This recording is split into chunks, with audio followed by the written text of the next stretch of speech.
Bismillahirrahmanirrahim. Assalamualaikum warahmatullahi wabarakatuh. Perkenalkan, nama saya Dianisa Rahmalani. Di sini saya akan mempresentasikan tentang information retrieval untuk memenuhi tugas UTS mata kuliah information retrieval. Langsung mulai aja.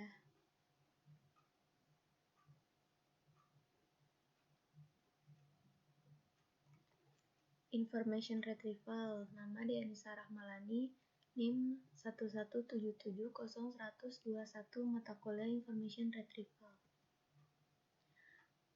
Di sini kita akan membahas materi tentang sejarah information retrieval, definisi information retrieval, IR modeling, yaitu mencangkup information retrieval model, boolean model, dan TF-IDF weight. Selain itu ada sejarah boolean beserta contoh atau ilustrasinya. Masuk ke sejarah information retrieval. Pada awalnya, information retrieval itu hanya berkaitan dengan teks dan pencarian dokumen yang berguna dalam koleksi. Namun saat ini, information retrieval mencangkup pemodelan, pencarian web, klasifikasi teks, arsitektur sistem, antarmuka pengguna, visualisasi data, penyaringan, dan bahasa. Pengembangan awal dalam IR itu lebih dari 5.000 tahun manusia telah mengorganisasi informasi untuk memperoleh kembali dan mencari di kemudian hari. Tahun 50-an, istilah information retrieval itu ditemukan oleh para perintis seperti Hans Peter Lange, Egon Garfield, Philip Beckley, dan Calvin Morse. Selanjutnya, tahun 1962, Cyril Cleverdon menerbitkan materi Cranfield pada evaluasi retrieval atau pengambilan. Tahun 1963, Joseph Baker dan Robert Hayes menerbitkan buku pertama tentang information retrieval.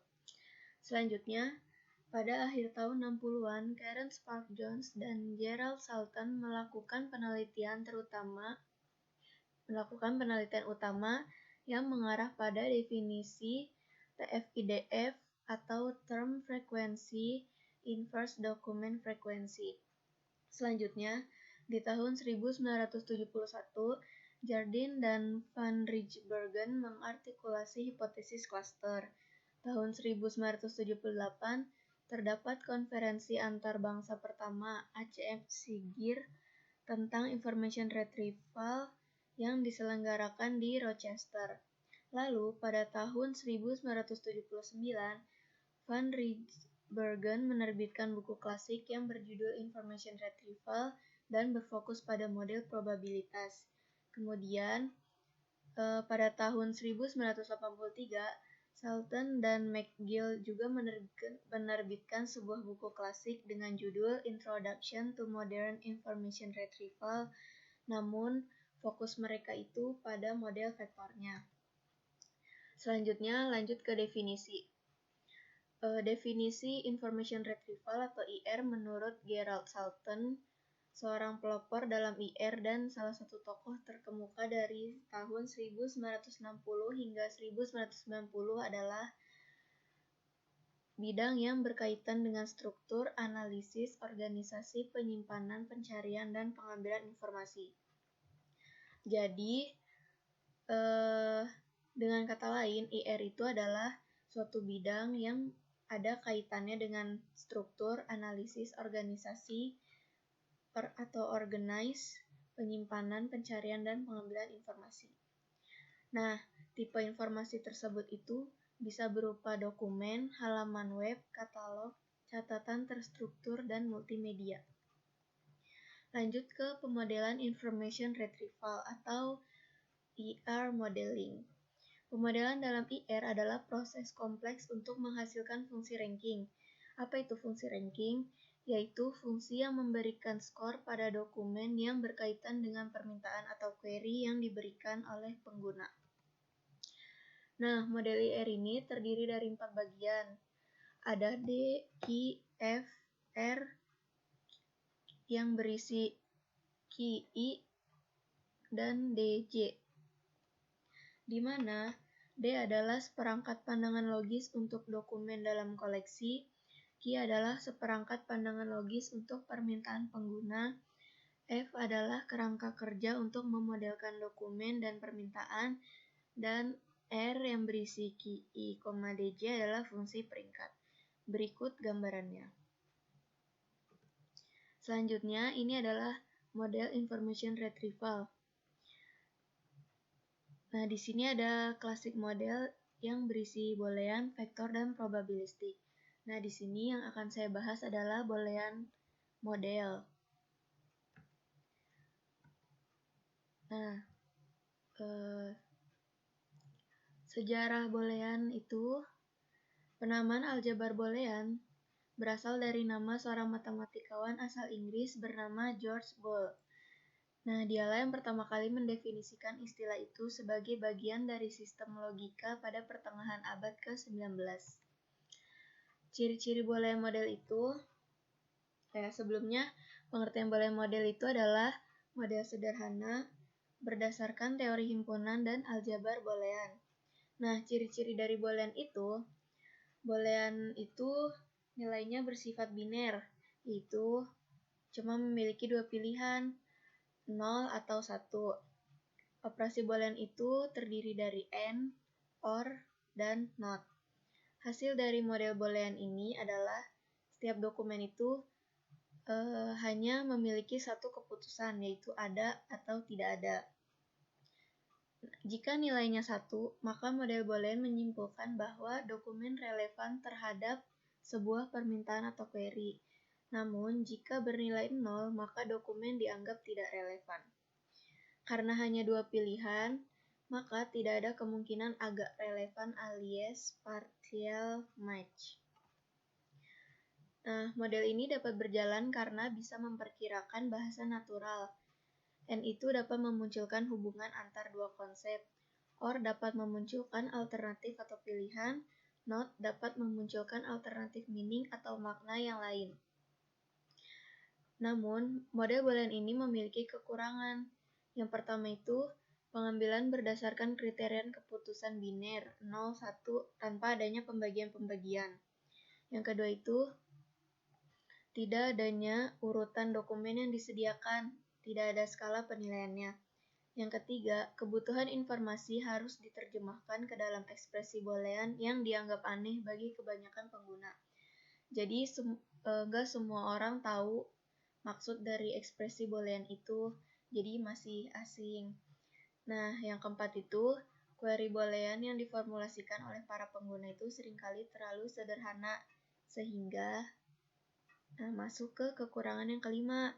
Model ini seringkali mengembalikan terlalu sedikit atau terlalu banyak dokumen dari respon terhadap query pengguna. Nah, ini adalah contoh operasi boolean itu ya.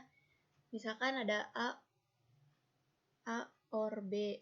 Nah, berarti ini tuh milih A atau B gitu. Nah, dia bersifat apa sih, kayak yang di belajar apa? Logika, matematika. Nah, akan bernilai 1 jika keduanya itu ada. Nah, terus yang not B itu hanya akan bernilai 1 jika B-nya itu nggak ada. Terus, kalau misalkan A and B, artinya dia itu bernilai 1 ada kalau keduanya itu ada. Nah, yang A not B itu ada kalau misalkan si B-nya ini 0, sedangkan A-nya ini bernilai 1. Contoh, misalkan kita punya 3 dokumen. Dokumen pertama itu berisi Bumi adalah sebuah planet di urutan ketiga dalam tata surya. Dokumen yang kedua itu berisi banyak makhluk hidup yang tinggal di planet Bumi ini, dan dokumen yang ketiga itu bentuk Bumi adalah bulat. Ya, lanjut. Berdasarkan boolean model, diperoleh. Kata tata surya ini ada di D1, tidak ada di D2 dan D3. Makanya di sini tuh di D1-nya itu 1, yang artinya itu ada, D2-nya 0, dan D3-nya 0, berarti nggak ada. Nah, begitu juga ke bawahnya seperti itu. Contohnya itu misalkan planet N bumi. Itu kan berarti ini ya, N itu berarti harus ada keduanya. Nah, berarti dia tuh ada di dokumen 1 dan dokumen 2, karena di dokumen 3 itu si planet ini bernilai 0 atau tidak ada. Terus yang kedua itu ada planet not bumi, yang artinya si planetnya ini harus bernilai 1 sedangkan buminya ini bernilai 0. Di sini kan berarti nggak ada ya. Nah, makanya dia tuh empty gitu, kosong. Nah, yang ketiga itu ada bumi not planet, yang artinya itu si buminya ini harus bernilai 1 sedangkan planetnya itu bernilai 0. Maka dia tuh ada di D3, dokumen 3. Nah, yang keempat itu contohnya kayak planet or bumi. Karena dia or, jadi kan kayak ngasih pilihan. Berarti dia tuh boleh di keduanya atau boleh di salah satu aja. Nah, makanya dia itu ada di dokumen 1, dokumen 2, dan dokumen 3. Lanjut ke TF-IDF. Yang pertama itu ada term frekuensi. Jadi si TF ini menyatakan jumlah berapa banyak keberadaan suatu term dalam satu dokumen.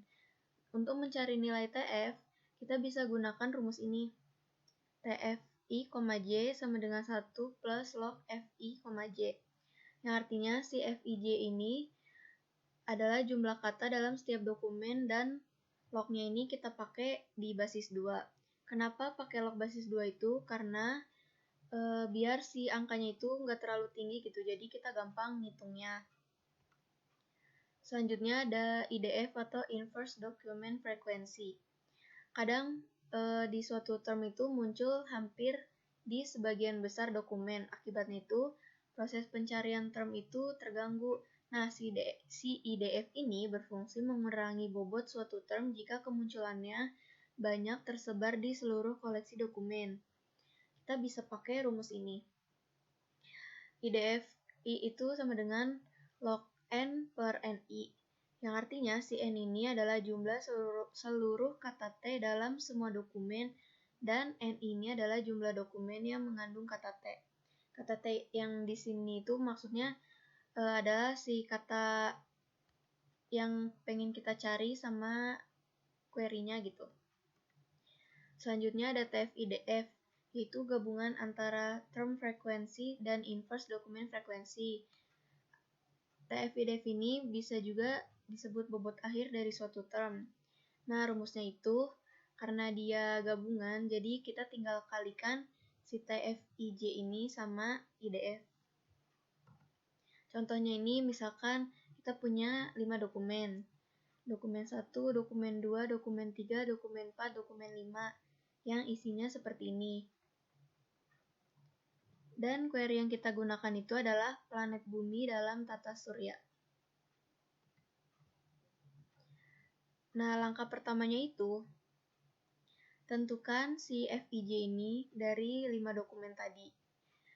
FIJ ini kan jumlah kata dalam setiap dokumen. Nah, diperoleh seperti ini. Tata surya ada di dokumen 1 sebanyak 1, ada di dokumen 2 sebanyak 1 juga, dan tidak ada di dokumen 3, 4, dan 5. Begitu seterusnya. Langkah kedua, kita bisa tentukan TF melalui rumus yang tadi, yang 1 plus log FI, J. Nah, diperoleh hasil seperti ini. Dimana si tata surya ini bernilai 1 itu karena 1 ditambah log 1 di basis 2, yang berarti itu 0, jadi 1 tambah 0 sama dengan 1. Selanjutnya, kita bisa tentukan NI dan N besar untuk mencari IDF, sehingga diperoleh seperti ini. Nah, si N-nya ini kan tadi jumlah total dari semua dokumen itu. Si tata surya itu kan ada di dokumen 1 sama dokumen 2. Jadi si N besar ini ada 2. Sedangkan si NI-nya ini jumlah, gimana ya, lebih mudahnya tuh ada berapa dokumen yang mengandung kata tata surya ini. Karena dia ada di dokumen 1 dan 2, jadi si NI-nya ini juga 2. Nah, diperoleh IDF seperti ini. Karena kita sudah tahu nilai TF dan IDF-nya, maka bisa kita cari TF IDF-nya. Nah, diperoleh sebagai berikut. Berdasarkan query yang kita miliki, maka diperoleh kata planet dari dokumen 1 sampai dokumen 5, bumi dari dokumen 1 sampai dokumen 5, dalam tata surya juga sampai dokumen 5. Nah, dan jika kita jumlah itu, hasilnya akan seperti ini. Ini bisa kita gunakan untuk mengurutkan peringkat atau ranking. Diperoleh si dokumen 2-nya ini kan paling besar. Terus lanjut ke dokumen 1, dokumen 3, dokumen 4, dokumen 5. Sehingga bisa ditulis urutan ranking untuk kelima dokumen itu sebagai berikut. Ya, mungkin itu hasil pemaparan dari saya. Ini referensinya, mungkin bisa dicari. Kurang lebihnya mohon maaf. Wassalamualaikum warahmatullahi wabarakatuh.